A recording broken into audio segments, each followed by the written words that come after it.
Hi guys, welcome to Sutras. ये history के chapter number 1 का पार्ट 2 है। तो हम लोगों ने इससे पहले जो पार्ट पढ़ा था उसमें हम लोगों ने देखा कि किस तरह से टाइम के साथ साथ में, समय के साथ साथ में हिस्ट्री में चेंजेस आते हैं। तो उसमें हम लोगों ने मैप का एग्जाम्पल देखा। फिर हमने देखा कि हिंदुस्तान का मतलब पहले क्या होता था और अब क्या होता है। उसी तरह से फॉरेनर का मतलब टाइम के साथ साथ किस तरह से चेंज हुआ। तो ये सब हम लोग फर्स्ट पार्ट में पढ़ चुके हैं। तो आज जो हमारा नेक्स्ट टॉपिक है वो है हिस्टोरियंस एंड देयर सोर्सेस। ठीक है, तो सोर्सेस क्या होते हैं? सोर्सेस वो होते हैं ऐसी चीज़ें बेसिकली जिनसे कुछ इंफॉर्मेशन पता लगती है। ठीक है, अब हिस्टोरियंस का काम क्या होता है? उनका काम होता है पास्ट के बारे में पता लगाना। अब पास्ट के बारे में किन चीज़ों को वो लोग रेफ़र करते हैं, किन चीज़ों को यूज़ करके करते हैं, वो हम इस टॉपिक में पढ़ने वाले हैं। तो स्टार्ट करते हैं।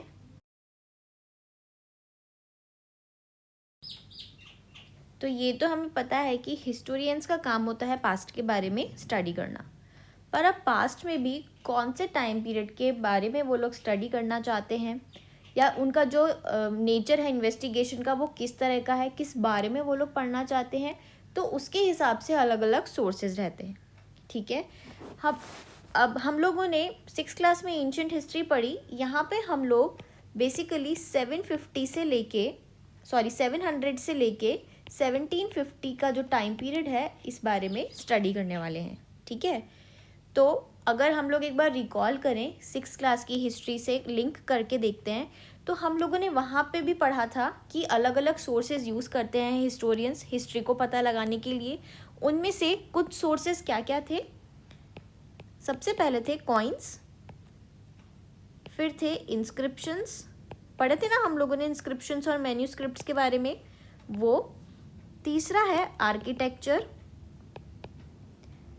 आर्किटेक्चर किस तरह से यूज़ करते हैं, जैसे कि हम लोगों ने इंडस वैली सिविलाइजेशन के बारे में पढ़ा था। तो इंडस वैली सिविलाइजेशन के घर उस टाइम पे किस तरह के होते थे, वहाँ का ड्रेनेज सिस्टम क्या था, वहाँ पे किस तरह से पैलेसेस बने हुए थे, इन सब से उन लोगों ने हिस्ट्री का पता लगाया था। तो इसीलिए आर्किटेक्चर भी अपने आप में एक सोर्स की तरह काम करता है। और चौथी जो चीज़ है वो है टेक्सचुअल रिकॉर्ड्स। ठीक है, टेक्सचुअल रिकॉर्ड्स का मतलब क्या है? बुक्स बेसिकली जो लिखे हुई होती हैं, जो रिकॉर्ड्स लिखे हुए फॉर्म में होते हैं, उन्हें हम कहते हैं टेक्सचुअल रिकॉर्ड्स। तो इसका एक बहुत अच्छा एग्जाम्पल है, वेदास के बारे में हम लोगों ने पढ़ा था, तो वो एक तरह का टेक्सचुअल रिकॉर्ड है। तो पहले हिस्टोरियंस मेजरली इन सोर्सेज के ऊपर डिपेंड रहते थे। तो अगर हम देखें इस टाइम पीरियड में भी करीब करीब यही सोर्सेज को हिस्टोरियंस ने यूज़ किया है पास्ट के बारे में पता लगाने के लिए। कौन कौन से, फिर से एक बार देखते हैं। Coins, inscription, architecture and textual records. ठीक है, लेकिन यहाँ पे एक जो बहुत बड़ा डिफरेंस आया है वो ये है कि ये जो तीनों सोर्सेज हैं इनका यूज़ कम हो गया, और ये जो टेक्सचुअल रिकॉर्ड्स हैं इनका यूज़ काफ़ी मात्रा में बढ़ गया। अब इसका एक बहुत बड़ा रीज़न क्या है? इसका एक रीज़न ये है कि जो पेपर है, जिस पे ऑब्वियसली अपन को कुछ लिखने के लिए पेपर चाहिए, तो जो पेपर है उसकी अवेलेबिलिटी काफ़ी बढ़ गई, काफ़ी हद तक वो अवेलेबल हो गया और काफ़ी सस्ता भी हो गया। तो इस वजह से टेक्सचुअल रिकॉर्ड्स का जो सोर्स है वो काफ़ी बढ़ गया। ठीक है, तो लोगों ने क्या किया, अब पेपर अवेलेबल है, लिखना उनको आ गया है, तो लोगों ने क्या किया, लिखना चालू किया। ठीक है, तो क्या क्या लिखना चालू किया उन लोगों ने? होली बुक्स मतलब एक तरह से धार्मिक पुस्तकें, रिलीजियस बुक्स वगैरह, ये लिखना स्टार्ट किया। उसके अलावा उन लोगों ने रूलर्स के जो क्रॉनिकल्स थे, यानी कि रूलर्स किस तरह से जीतते थे, रूलर्स के बारे में उन लोगों ने लिखना स्टार्ट किया। फिर उन्होंने अकाउंट्स और टैक्सेस के बारे में स्टार्ट किया लिखना। ठीक है, अकाउंट्स मेंटेन करते थे वो लोग अपने बिजनेस का, टैक्सेस वगैरह कैलकुलेट करते थे, तो ये भी वो लोगों ने लिखना स्टार्ट किया। फिर उन्होंने जो ऋषि मुनि वगैरह होते हैं, सेंट्स होते हैं, उन लोगों की जो भी टीचिंग्स हैं, ठीक है, उन लोगों की जो भी बातें हैं उनको सबको लिखना स्टार्ट किया। उसके अलावा जुडिशियल रिकॉर्ड्स को भी उन्होंने लिखना चालू कर दिया। तो ये सब की वजह से टेक्सचुअल रिकॉर्ड्स का जो मात्रा है वो काफ़ी बढ़ गई।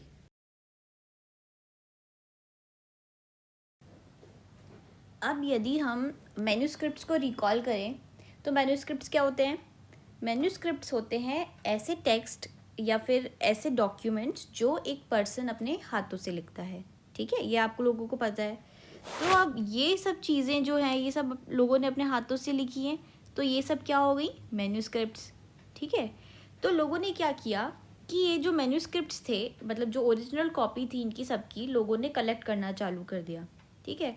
किन लोगों ने कलेक्ट करना चालू किया? ऐसे लोग जो लोग वेल्दी थे, यानी कि रिच पीपल, ठीक है। उसके अलावा टेम्पल्स में रखे जाने लगे, कुछ मोनेस्ट्रीज़ में मिलेंगे, ठीक है। उसके अलावा कुछ रूलर्स ने इनको ले लिया और बाकी की जो थोड़ी बहुत थी उनको लाइब्रेरीज वगैरह में रख दिया, ठीक है। तो अब क्या हो सकता है? अपन ये सोचते हैं कि हिस्टोरियंस को तो कितना इजी होगा हिस्ट्री के बारे में पता लगाना, क्योंकि ये मैन्यूस्क्रिप्ट्स थे तो उनको पता है कि ओरिजिनली रिटन टेक्स्ट जब मिल जाता है तो इससे बेटर तो क्या हो सकता है। लेकिन ऐसा नहीं था। क्यों?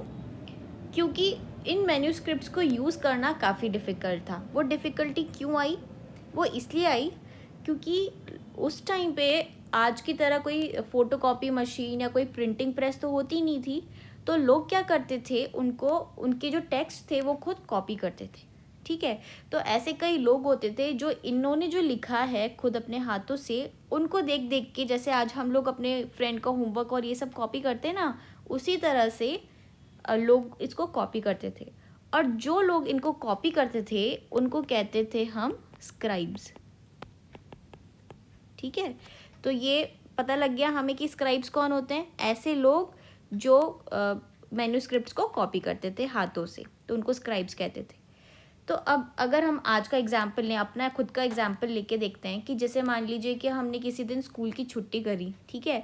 आप नेक्स्ट डे स्कूल गए तो आपने अपने फ्रेंड से बोला कि कल मैम ने क्या होमवर्क कराया था, तो आप उसकी कॉपी से कॉपी करने लग गए। अब कभी कभी क्या होता है कि आपको अपने फ्रेंड की हैंड राइटिंग समझ भी नहीं आती है ना, तो अपन क्या करते हैं कि जो भी दिखता है कि अच्छा ये लिखा हुआ है, अपन उसको उसी के जैसे कॉपी कर लेते हैं।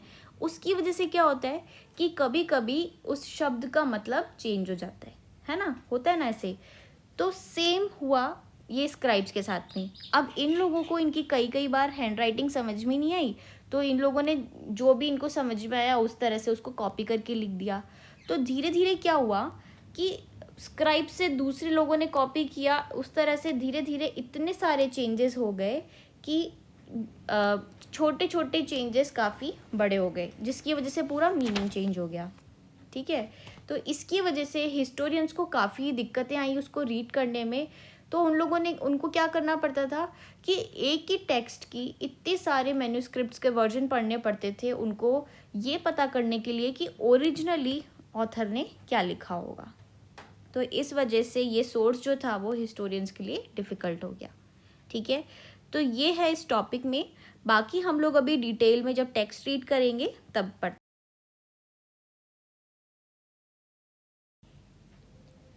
Historians and their sources.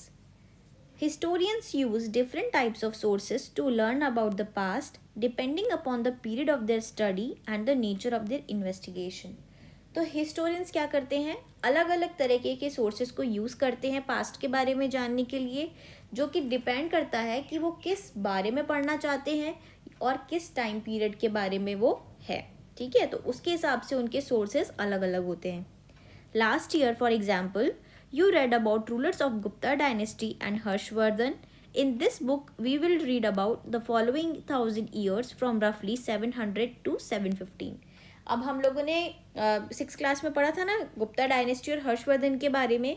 इस बुक में हम लोग 700 से 1750 के बीच में जो रफली ये जो टाइम पीरियड है इस बारे में हम लोग स्टडी करने वाले हैं। You will notice some continuity in the sources used by historians for the study of this period.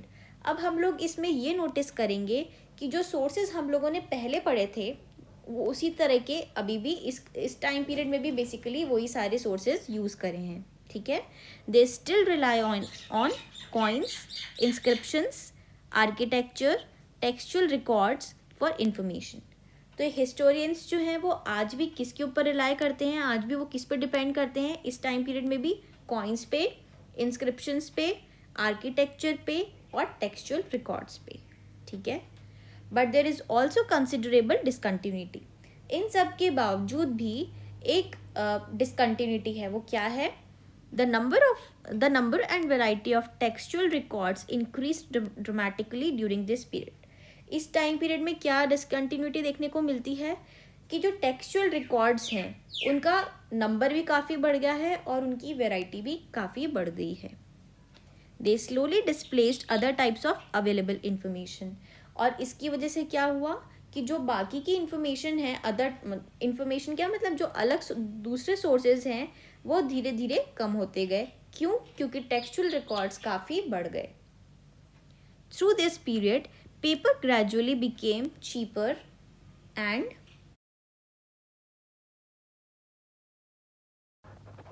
More widely available. अब इस टाइम पीरियड पे क्या हुआ कि पेपर सस्ता हो गया, चीप हो गया और बहुत इजीली अवेलेबल भी होने लग गया। People used it to write holy text, chronicles of rulers, letters and teaching of saints, petitions and judicial records and for register of accounts and taxes. अब लोगों ने क्या किया कि इस पेपर को यूज़ करने लगे, वो क्या क्या लिखने के लिए? होली टेक्स्ट को लिखने के लिए, क्रॉनिकल्स ऑफ रूलर्स को लिखने के लिए, letters and teaching of cents इनके लिए, पेटिशंस एंड जुडिशियल रिकॉर्ड्स और जो पेटिशंस होती हैं उनको लिखने के लिए कि जैसे मान लीजिए कि कोई कोर्ट में कुछ जजमेंट आया, जैसे उस टाइम पे किंग्स होते थे तो किंग्स की जो भी वहाँ के कोर्ट्स होते थे तो उन लोगों ने क्या डिसीजन दिया है वो सब लिखने के लिए। और उसके अलावा अकाउंट्स और टैक्सेस को भी वो लोग मेंटेन करने लगे रजिस्टर में, ठीक है। Manuscripts were collected by wealthy people, rulers, monasteries and temples। और इनकी सबकी जो भी ओरिजिनल कॉपी थी, यानी कि जो भी मैन्यूस्क्रिप्ट्स थी, बताया था ना मैंने मैन्यूस्क्रिप्ट्स क्या होते हैं, जो उन लोगों ने खुद लिखे थे हाथों से, उन मैन्यूस्क्रिप्ट्स को लोगों ने कलेक्ट करना चालू किया। किन लोगों ने? वेल्दी पीपल ने, रूलर्स ने, मोनास्ट्रीज ने और टेम्पल्स ने, ठीक है। They were placed in libraries and archives. और कुछ कॉपीज़ जो थी वो कहाँ पे रखी गई? लाइब्रेरीज़ में और आर्काइव्स में। अब आर्काइव्स क्या होते हैं? आर्काइव ये भी बेसिकली एक लाइब्रेरी की तरह ही होता है जहाँ पे कुछ बुक्स को और डॉक्यूमेंट्स को स्टोर करके रखा जाता है। तो राइट साइड में हमारे ये जो ऑरेंज बॉक्स है इसमें आर्काइव बताया हुआ, एक बार इसको भी रीड कर लेते हैं। Archive is a place where documents and manuscripts are stored. ये एक ऐसी जगह है जहाँ पे डॉक्यूमेंट्स और मैन्यूस्क्रिप्ट्स को रखा जाता है स्टोर करके। Today all national and state government have archives where they keep all their old official records and transactions. और आज भी जो भी नेशनल और स्टेट गवर्नमेंट है उनके खुद के आर्काइव्स हैं जहाँ पे वो लोग पुराने ऑफिशियल रिकॉर्ड्स और जो भी उनके ट्रांजैक्शंस हैं उनको स्टोर करके रखते हैं, ठीक है।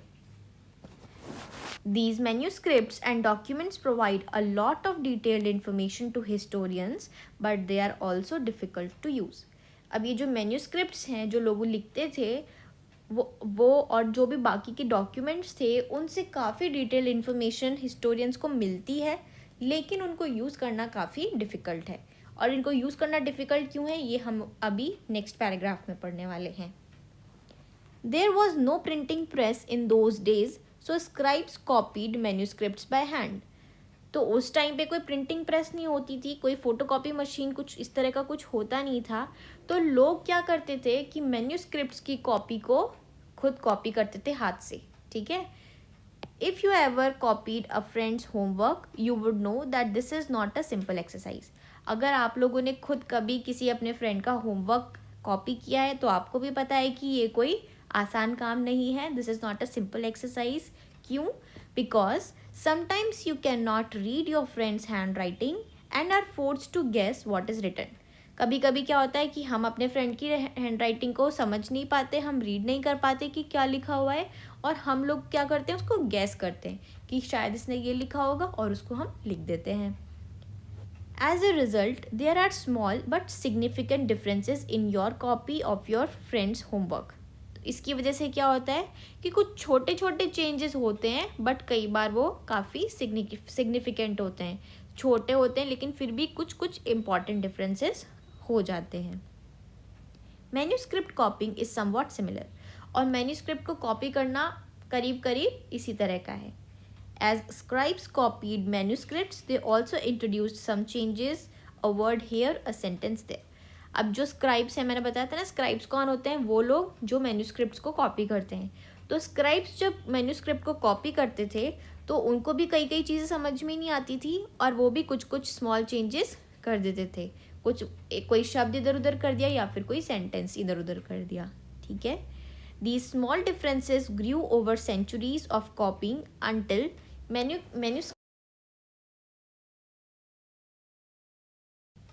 manuscript of the same text became substantially different from one another. तो धीरे धीरे क्या हुआ कि ये छोटे छोटे चेंजेस इतने बढ़ गए कि एक ही मैन्यूस्क्रिप्ट की कॉपी धीरे धीरे एक दूसरे से अलग होने लग गई. This is a serious problem because we rarely find the original manuscript of the author today. ये एक सीरियस प्रॉब्लम है. क्यों? क्योंकि आज हमें जो ओरिजिनल मैन्यूस्क्रिप्ट है उस ऑथर की वो कभी मिलती नहीं है, वो काफ़ी रेयरली मिलती है. We are totally dependent upon the copies made by later scribes. और इसकी वजह से क्या है कि जो बाद में जो स्क्राइब्स ने कॉपी करी थी उनके ऊपर हम आज डिपेंडेंट हैं.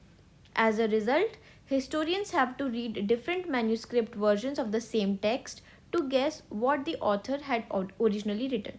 इसकी वजह से क्या होता है कि historians को एक ही manuscript के काफ़ी versions को पढ़ना पड़ता है ये पता लगाने के लिए कि ओरिजिनली उस ऑथर ने क्या लिखा होगा, क्योंकि वो धीरे धीरे बताया ना वो चेंजेस इतने आ गए कि उनका पूरा टेक्स्ट ही डिफरेंट हो गया. ठीक है. On occasion authors revised their chronicles at different times. बाद में क्या हुआ कि ये जो ऑथर्स थे उन्होंने अपने क्रॉनिकल्स को धीरे धीरे रिवाइज करना चालू कर दिया. ठीक है. अलग अलग टाइम पे अलग अलग तरह का लिखना चालू करा. इसका एक एग्जाम्पल है क्या, the 14th century chronicler Ziauddin Barani wrote his chronicle first in 1356 and another version 2 years later. तो 14th century में क्रॉनिकलर था, क्या नाम था उसका, ज़ियाउद्दीन बरानी. उसने क्या किया 1356 में पहले अपना एक क्रॉनिकल लिखा और फिर 2 साल बाद में उसी का एक दूसरा वर्जन भी निकाल दिया. The two differ from each other, but historians did not know about the existence of the first version until the 1960. अब उसने जो 2 साल बाद जो लिखा था वो पहले वाले से बहुत ज़्यादा डिफरेंट है और हिस्टोरियंस को 1960s तक तो ये पता भी नहीं था कि उसने पहले भी एक लिखा हुआ है. It remained lost in large library collection. तो वो उसका क्या हुआ, जो उन्होंने पहले जो लिखा था वो एक लाइब्रेरी के कलेक्शन में बस पड़ा हुआ था और हिस्टोरियंस को उसके बारे में कोई नॉलेज नहीं.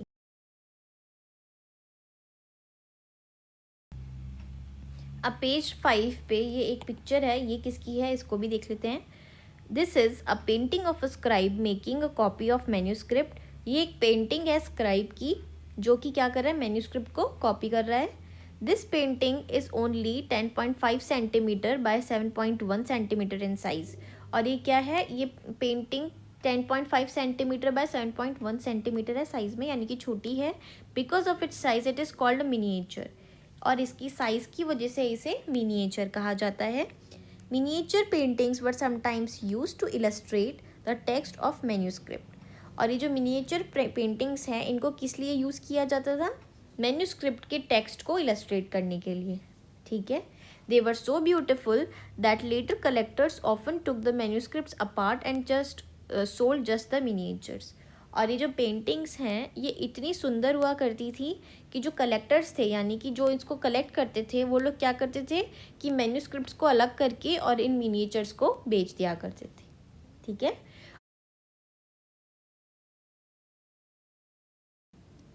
पेज नंबर 6 पे भी ये एक फिगर है, इसे भी एक बार देख लेते हैं कि ये क्या है. Different kinds of hand writing could make the reading of Persian and Arabic difficult. तो अलग अलग तरह की जो हैंड राइटिंग है उसकी वजह से पर्शियन और अरेबिक जो लैंग्वेज है उसको रीड करना काफ़ी डिफ़िकल्ट हो जाता था. The nastaliq style on the left is cursive and easy to read. The shikaste on the right is denser and more difficult. तो ये जो लेफ़्ट साइड वाली जो है हैंड राइटिंग ये कर्सिव स्टाइल में है और इसको इजी है रीड करना, और ये जो राइट वाली है ये कुछ थोड़ी डेंसर है तो इसको डिफ़िकल्ट है रीड करना. तो इसकी वजह से अभी हमने जो पढ़ा था कि लोगों को कॉपी करने में डिफरेंट क्या परेशानी आती थी, उसका भी एक ये रीज़न था कि वो हैंड राइटिंग पढ़ नहीं पाते थे, ठीक है। तो इस पार्ट के लिए अभी हम यहीं पे ख़त्म करते हैं। बाकी का जो बचा हुआ चैप्टर है वो हम लोग नेक्स्ट पार्ट में कवर करेंगे। आप लोगों को कोई भी डाउट्स हैं तो आप मुझसे नीचे कमेंट सेक्शन में पूछ सकते हैं। और अगर आपको ये अच्छा लगे तो please don't forget to like, share and subscribe to Sutras. I will see you in the next video. Till then, bye.